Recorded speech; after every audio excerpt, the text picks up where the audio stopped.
Арыбасын, ару кыргызым, бар болуңуздар. Дүйнө жүзүндө 5000ден ашык тил бар деген божомол бар. Мына ошонун ичинде кыргыз тили кандай орунду ээлейт? Деги эле бүгүнкү күндө кыргыз тилинин баркы баасы кандай? Биздин эне тилибиз кыргыз тил.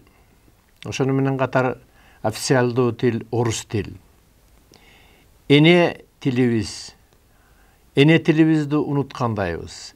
Эне деген сөздүн баасын жоготкондойбуз. Мына ушулардын тегерегинде бүгүн сөз болмокчу.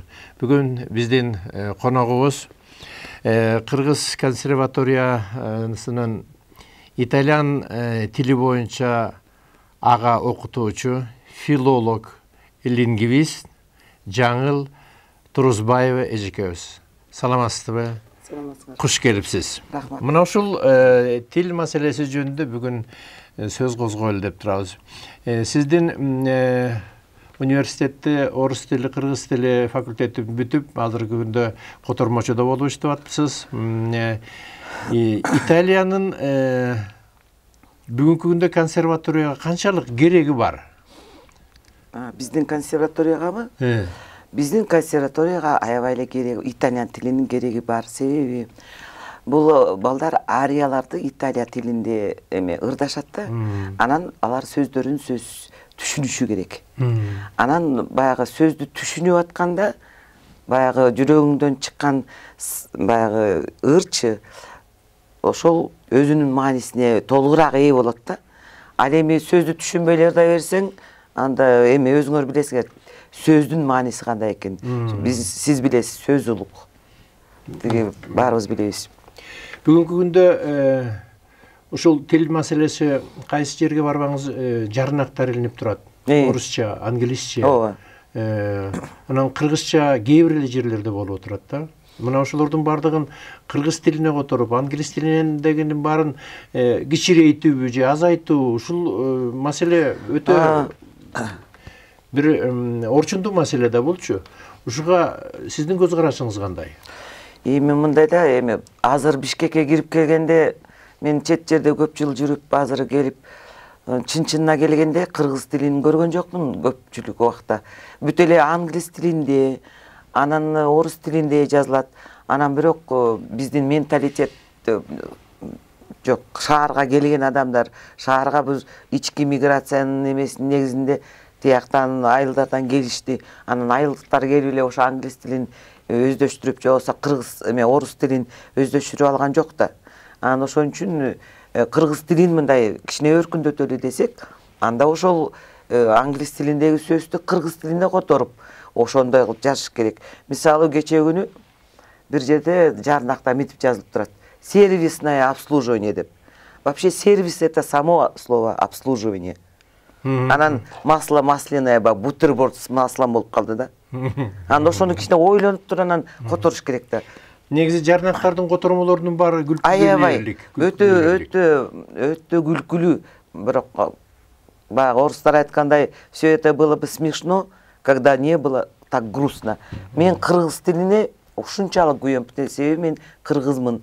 Мен Манас окуп чоңойгон кызмын. Үйдө биз мына Манасты окучубуз, ушак айтпай Манасты окугула дечү. Анан мен Манастын тилин көргөн жокмун Бишкекте. Мына бул Манаска да кайрылып келебиз. Мына мамлекеттик деңгээлде бизде официалдуу тил деп орус тилин алды. Кыргыз тили өзүбүздүн эне тилибиз. Бирок азыркы күндө балдарыбыздын бардыгы орусча сүйлөп калды. Ооба. Бул негизи мамлекеттин деңгээлинде көтөрүлчү өтө оор маселе. Эмнегедир буга мамлекет өзү өтө көп көңүл бурбай атат. Ал тургай жогорку кеңештин депутаттары бардыгы эле чала була кыргызча сүйлөп калды. Чын. Эми мындай да, азыр депутаттарды аябай эле катуу сынга алып, ар кайсы жагынан сынга алып атабыз. Ал туура, эл деген баарысы туура айтат, конечно. Но жанагы эми кечке эле макалда кыргызча сүйлөйт десе эле макал менен сүйлөгөн тоже не надо. Бул жерде кыргыз тилинин өзүнүн стили бар. Мурдагы кыргыз тилчилер жакшынакай кыргыз тилин калыптап коюшкан. Анан кыргыз тили деген неразвитый, анан бай эмес деген сөздөргө мен каршымын. Кыргыз тили кантип бай болбойт?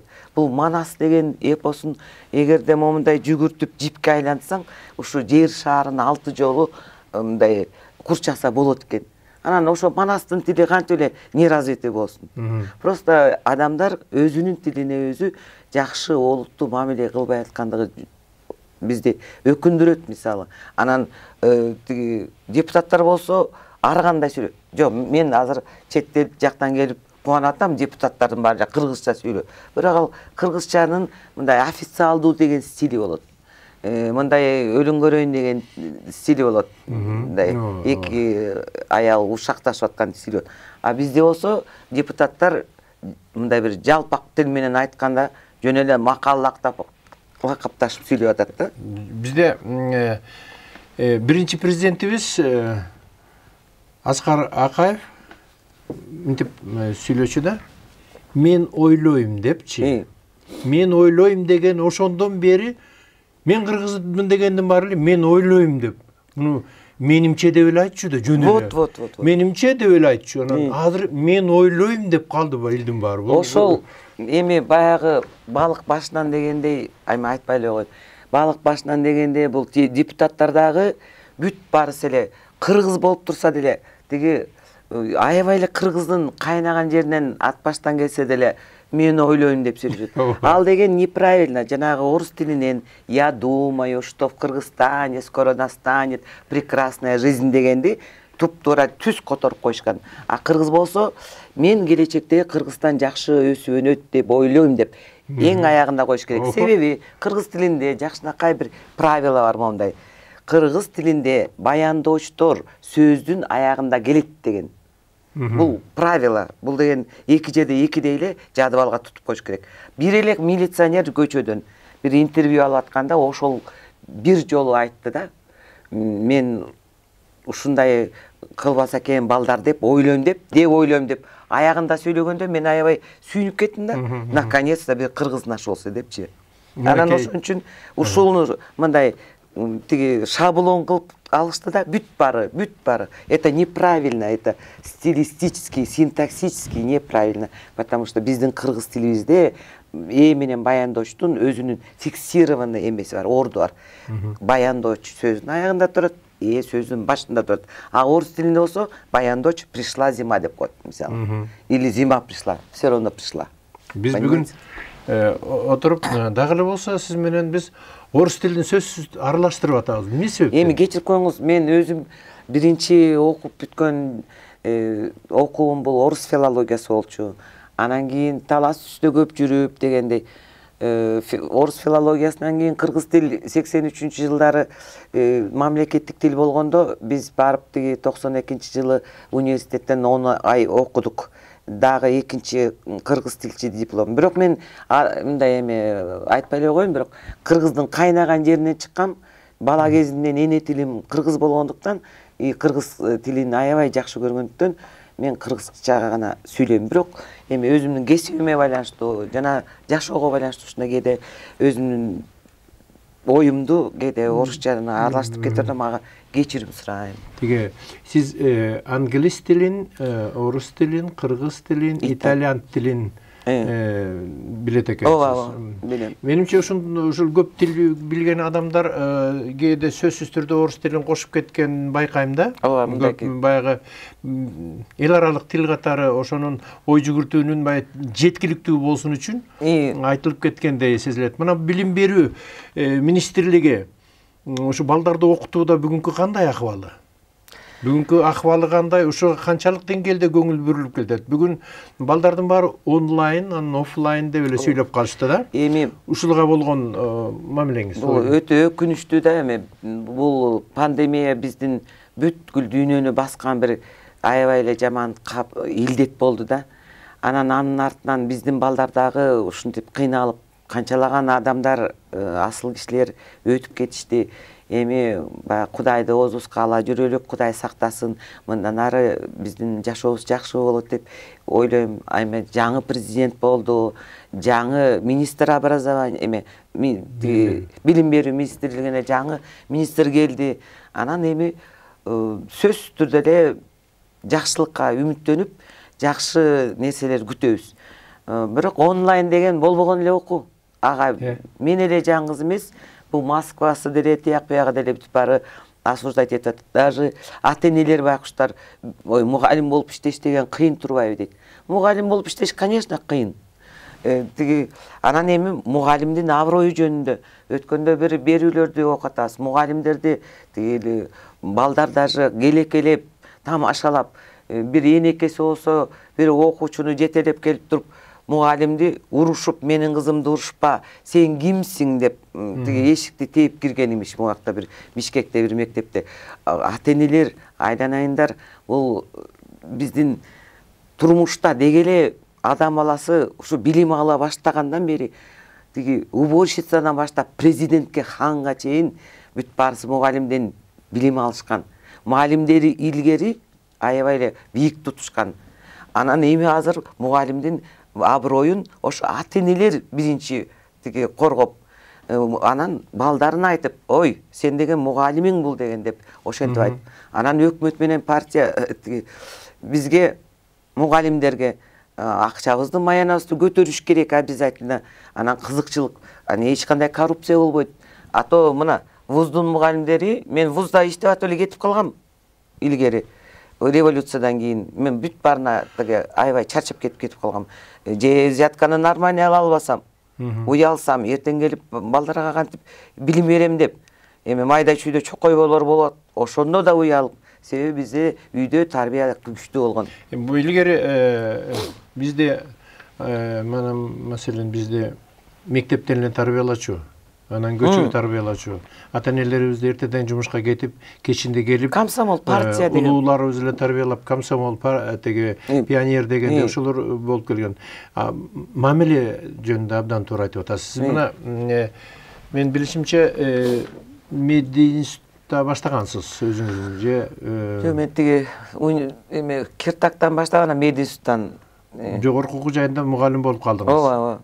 Көп жыл иштедим. Мен 35 жыл стажым бар жогорку окуу жайында. Бир кезде Совет доорунда медиа институт анан политехтин бүтүрүүчүлөрү өтө бааланчу. Советтер Союзу боюнча бааланчу. Политехти бүткөн бизден студенттердин чоң окумуштуулары, медиа институту бүткөндөр чоң окумуштуу илимпоздору чыгып, азыркалардын дээрлик көпчүлүгү ошол эле Италия, Израилде жүрүшөт да. Мына ошолордун бардыгы билим берүүнүн өзүнүн бир кандайдыр бир доорго байланыштуу кыйынчылыктары. Мына студенттердин окуулары, мугалимдердин бири-бирине болгон мугалимдердин студенттерге болгон мамилесинде өтө айтылып келет, өтө начар сөздөр айтылып келет. Жөн эле зачетканын ичинде бир канчалык бир суммадалар түшүп эле ошого эле баа коюлуп келатат. Бул эмнеден болуп атат? Муну кантип жоёбуз? Бул деген ошол мугалимдердин маянасы аз болгондугуна байланыштуу. Анан кийин мына мугалим менен врачтын баары базарга чыгып кеттик да, мисалы. Анан кийин тентип ар кайсы Канада, тиги Америка, Италия, Орусияда канча миллиондон ашык мугалимдер, врачтар жүрүшөт. Жанагы килейген сумкелерди көтөрүп соодагер болуп. Ал высший квалификацияда мугалимдер ошокто жүрүшөт. Высший квалификацияда инженерлер жүрүшөт. Ана ал эмнеден кабар берет? Ошолор өзүнүн мекенинде алгылыктуу маяна албай, алгылыктуу ардак, урмат сыйга ээ болбогондон байланыштуу ошентип уялып, бүгүн алып эртең сабак бергенден уялып кетип калышат да. Анан тияктан барып бирөөбүз коро шыпырып, бирөөбүз тиги бирөөлөрдүн кулу болуп Мына ошолордун бардыгы бул түшүнөм аларды. Кичине уяты барлар. Чыдабай кетишти. Кээ бирөө кыйналды, бүгүнкү чейин кыйналып жүрөт. Мурдагы совет ордундагы интеллигенттердин көпчүлүгү. Ушулар ыймандын жоюлушунанбы, эмне ыйман сабагын баягы азыркы бүгүнкү күндө биздин президентибиз каймана айтып кетти го өгүнө. Ыйман сабагын мектептерге киргизели.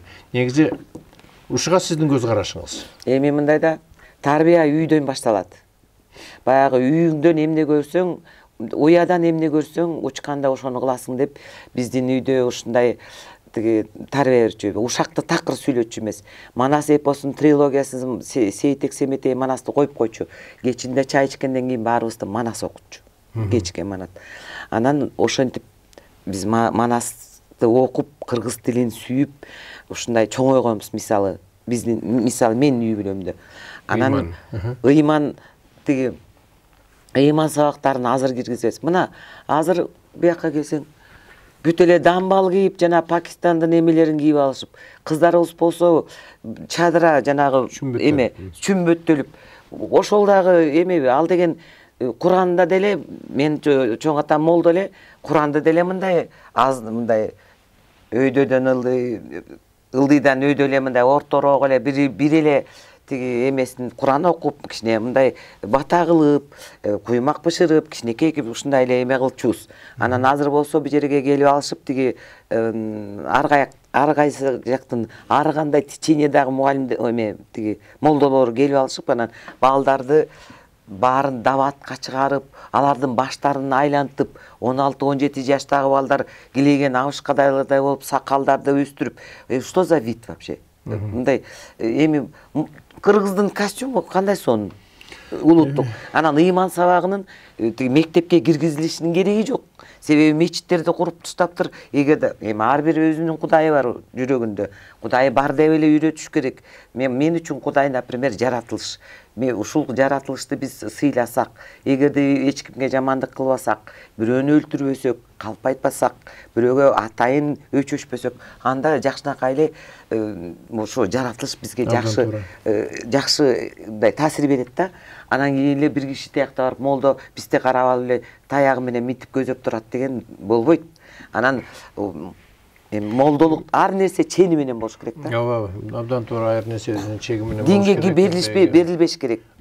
Bununla толук кошулам, табиаттын өзү Кудай деген нерсе дагы бар да. Бул абдан табият менен кыргыз өзүнүн дүйнө таанымын таанып келген, табият менен кыргыздын өзүнүн бирден бир дүйнө таанымы ошол аалам таануу, табият таануу, анан адам таануу үчүн болгон ушул үч эле багыт менен кеткен да. Ошо табияттын мыйзамы менен дегендейчи. Мына Манас жөнүндө айтып атасыз. Манасты окуп турсуздар. Манастын балдарга, деги эле адамга болгон тарбиялык мааниси жөнүндө кандай оюңуз бар? Эми бул жерде үй бүлөлүк дагы, Манастын үй бүлөсү жөнүндө деле, балдар жөнүндө деле, ушул энени ыйык тутуу жөнүндө, атаны ыйык тутуу жөнүндө толтура эле эме бар да. Эми аны азыр Манасты эметсек толтура сөз айтабыз. Бирок ошону мындай жана Манастын 7 осуятын балдарга үйрөтүп, этика сабактарын өзүн кандай алып жүрүш керек, улууларга урматтап, кичүүлөрдү да сыйлап, анан азыр Фейсбукка чыгып алып эле ар кимиси эле тиги оозуна алы жетпей сөгүнүп, бул эмне деген вообще? Бул деген болбогон иш да. Сөгүнбөш керек эч ким. Ошону тыйыш керек. Бирок адамдар өздөрү тыйыш керек. Ладно, сен тиги бирөөгө күйүп атасың, ал башкага күйүп атыптыр, кол берип атыптыр, тиги эме добуш берип атыптыр. Бирок экөөңөр тең өчөшкөн эме бир враг эмес, душман эмессиңер да. Анан сөгүнбөй ар бир нерсени, каарды дагы, сүйүүнү дагы, өкүнүчтү, кубанычту бүт баарын жакшынакай сөздөр менен айтса болот. Абдан туура.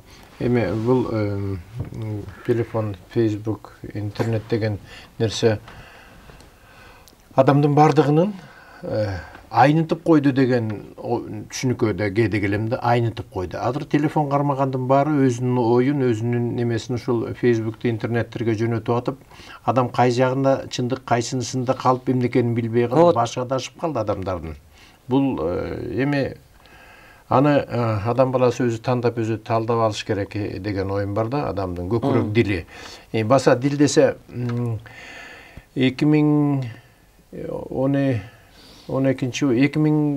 жылдары ошо вечерний Бишкек гезитинен окуп калганым бар да. Ушул дил баяндын автору сиз дегендейчи. Ушул боюнча дил баян орусчасы жана сочинение экен да. Ушул жөнүндө айтып бериңиз. Каяктан эмне болуп бул?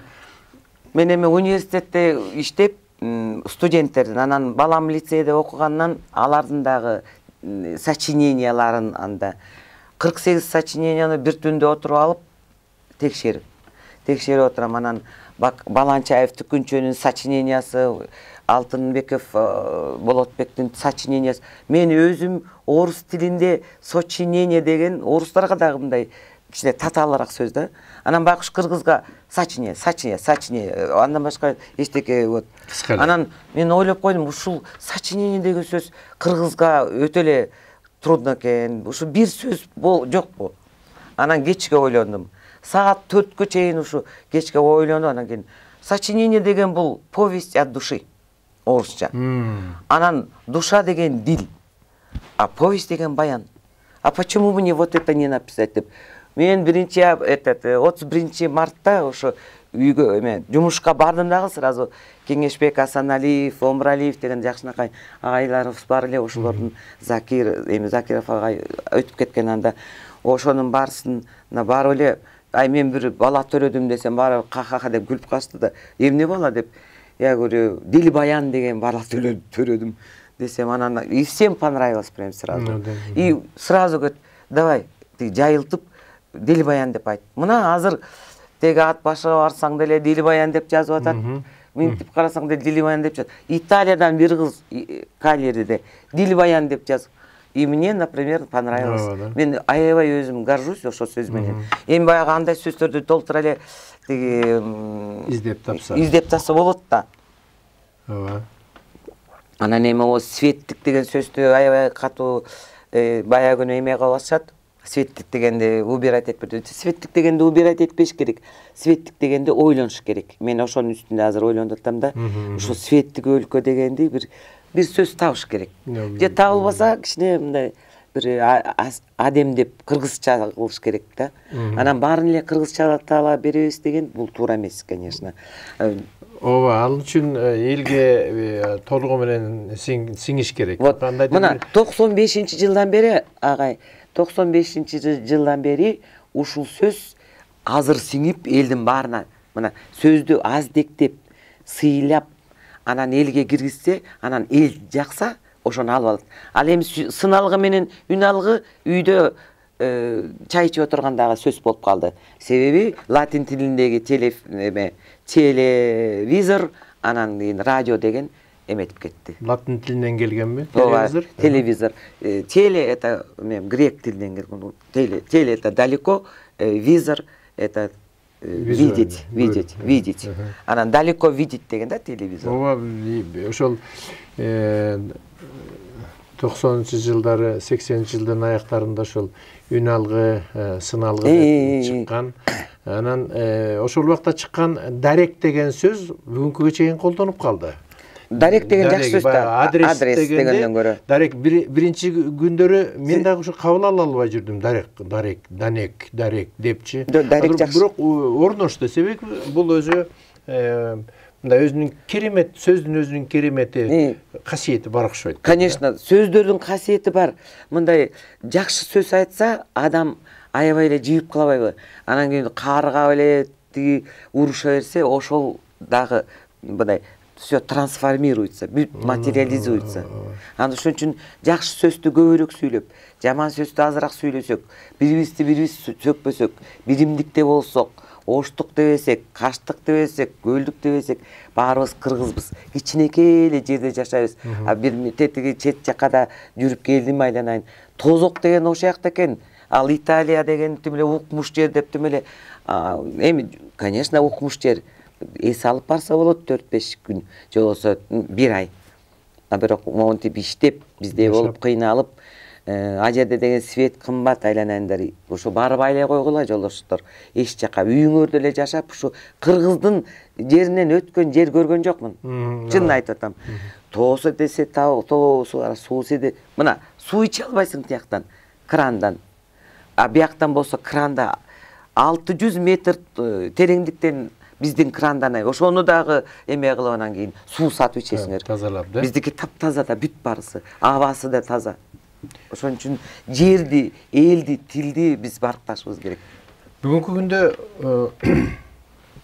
тил маселеси дагы эле кооптуу. Ой, мына ошо кечирип коюңуз. Мен сизге эмет. Мына мурда совет доорунда бир сөздөн бир эле тиги эме мында ката болуп калса, дароо редакторду гезиттен алып койчу. Билесиңер өзүңөр. Азыр болсо бүт гезиттер жайынаган ката. Анан телевизорду көргөндө биз деген жанагы Роза Рыскелдинова, анан Тамара Бакиева, Рыскелдиева, Тамара Бакиева деген дикторлордон монтип отуруп, ошолордон биз деген сөздү үйрөнчүбүз да. Алар эч качан ката сүйлөчү эмес да. Азыр болсо минтип коет бирөөсү. 7-чи каналда бирөө бар, мен билбейм аты жөнүндө эле. Уксаңар, пожалуйста, оңдоп койгулачы битип коет. Кар деген сөз бул снег. Мындай табигый бир көрүнүш. Кар деген бул адамдын кары. Бүт сөздөрдүн баарын созуп сүйлөйт. Кар жап. Уже надоело мне, например, слушать это. Диктор болгондон кийин бир жолу окуп алып, жанагы мурдакы тиги атка минер сексуалдуу окшой, нормальный болуп, диктор болгондон кийин биз деген ушу балдарды, элдерди, бизди карап турган адамдарды ошолорду тилге үйрөтүшүбүз керек. Анан ошентип муз бул туура эмес вообще. Ошону кыргыздын жакшынакай эле грамматикасы бар, орфоэпиясы бар. Ошону окуп, анан кийин передачага чыгаардын астына жок дегенде ошо бир барак кагазды окуп коюш керек да. Грамматиканы дикторлор. А биз болсо карапайым эле жүрө беребиз эми. Биз болсо мындай сүйлөп дегенде. Анан барайлы, келели, көрөйлү. Жок да мындай сөздөр кыргызда. Баралы, келели, көрөлү. Мындай сөздөр көп. Бул эми диалекттерге байланыштуу болуп калып атат баягы. Бирок бул нерсе эл арасында орду бар. Элдин арасында. Сиз конечно. Жалпы литературага, адабий тилге болбойт. Тилинде бул өтө маселен, азыр көп чыгармалардын бардыгы диалектика түрүндө эле жазылып атат, ошондо эле окуп атабыз.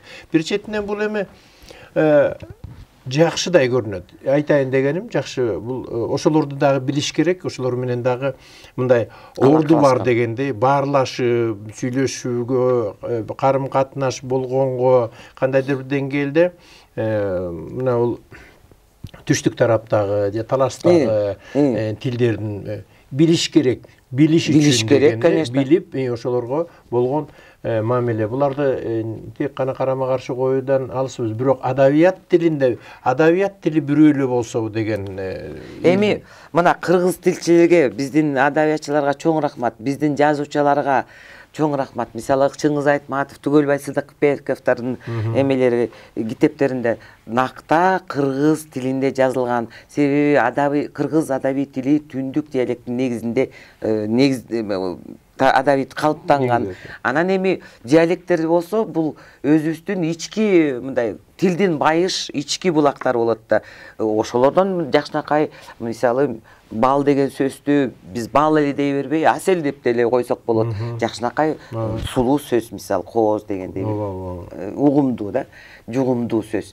Анан диалекттерден жакшы сөздөрдү алыш керек. Бирок кыргыз грамматикасынын, кыргыз орфоэпиясынын эме закондоруна, жана мен ойлойм дегенде сыяктуу да, бул синтаксистик закону тиги мен ойлойм, а бул болсо кыргыздын орфоэпиялык закону. Берейли, коёйлу, жоёйлу кереги жок. Биз баралы, келели, отуралы, сүйлөшөлү. Ал эми биз билишибиз керек. Тиги таластыктар атыры жатыры, оштуктар болсо ониякта, аммониякта деп көлдүктөр болсо кээде водовод, садовод, эми баягы из русского языка, который заимствован, ошолорду эми эчтеке болбойт, бирок алгылыктуу болсо, уккулуктуу болсо, анда адабий тилге эме кылып, эми биз азыр тилди оңдош керек болуп атат. Биздин тилди үтүктөш керек болуп атат. Себеби кантип? Ички диалекттиктер баары аралашып кетип, бири-бирин мындай кээде түшүнбөчү кырдаалга келип калдык. Каталар көбөйүп кетти. Анан чыгарган китептерибиздин баары ката менен чыкса, кайсы тилди жөнүндө сүйлөгө болот? Ошон үчүн азыр уже бүттү. Диктант жаздырыш керек. Мына орустар деген өзүнүн тилин оңош үчүн всесоюзный диктант жаздырып атпайбы? Жат жазуу бизче кыргызча. Биз деген могуреки мектептердин окуучуларын алып диктант жаздырып, дил баян жаздырып, өздөрүнүн оюн жакшылап, ошолордун баарысын биз тилчилер чогулуп алып, бир жакшы учебник чыгарып, орфоэпиядан лексиканын байыш жолдору, морфология, бүт бардык эме жанагы правиланы, эреженин баарын кайра жакшынакы толтура эреже бар. Эрежени окуш керек просто. Себеби билим берүү системасы начарлап кеткен. Мугалимдер байкуштар жарым күн базарда отурса, жарым күн балдар окутат. Ошондой болот атпайбы? Мугалимдин аброюн көтөрүш керек, мугалимдин акчасын көтөрүш керек. Анан мореки учебниктин баарысын, китептин баарысын оңдош керек. Баягы бир чыгармада бар эле, адамдын жан дүйнөсүнө өтө таасир бериш адамдын кечиресиз. Кайра башталды. Фильмде болсо керек эле, адам ден соолугун оңгой турган бул хирург, бул врач дейт. Анан экөө талашып кетип, жо мугалим дейт да. Себеби дегенде мугалим ушул балага мектепте окуп аткандан баштап жан дүйнөсүнө ошол тарбиялап, ошону бул кайсынысы баалуу деп айтылат да.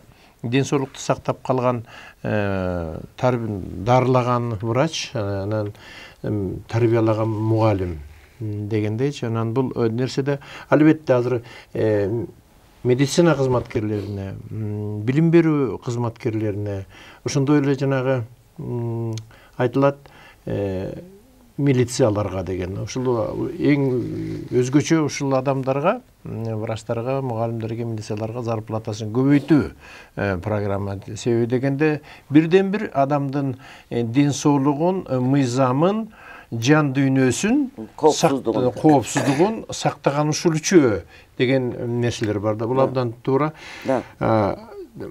Бу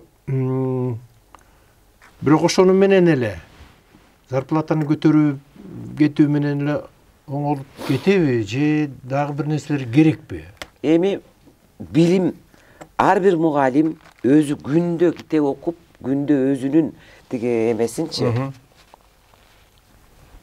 билимин көтөрүш керек. Мугалим өзүнүн сабагын жакшы билбесе, ал эч качан тиги окуучулардын мындай урматына ээ болбойт. Анан ошон үчүн бул тил дагы мындай жандуу нерседей, даже математикадай болсо деп коем да. Мындай естественный, гуманитарный эмес, естественный наукаларга, илимдерге киргизгим келет да. Себеби деген биз кандай өркүндөсөк, биз кандай өссөк, кандай чөйрөдө жашап атсак, тилибиз да ошондой өсүп атат да. Азыр болсо менеджмент, анан кийин балекет, салекет, аябай тиги эме башка жерден бөлөк тилдердин баарысынан алып алганбыз да.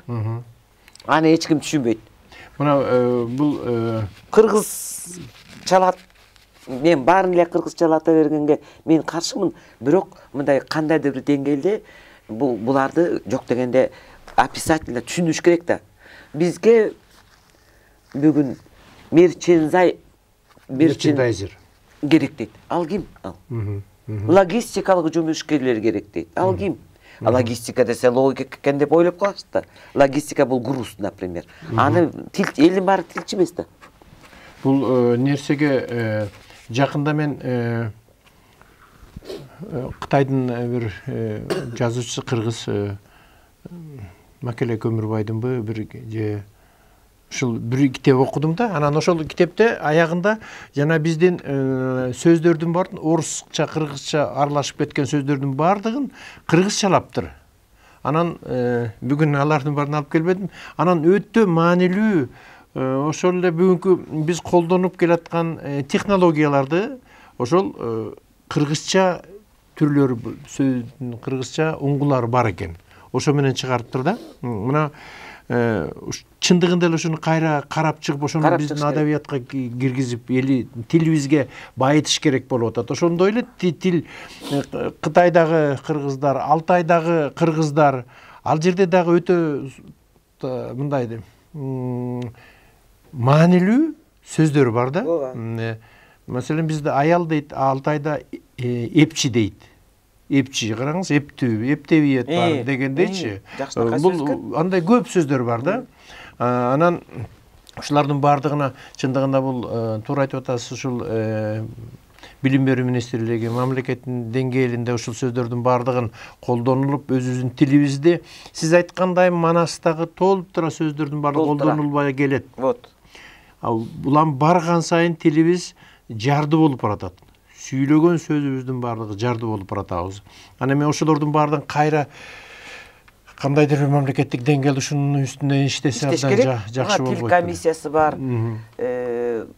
Иштеш керек. Канчалаган миллиондогон бышылса акча бөлүнүп берип атат, китеп чыгарылат. Китептерди ката-ката чыгарып коюп, анан андай иштин кереги эмне?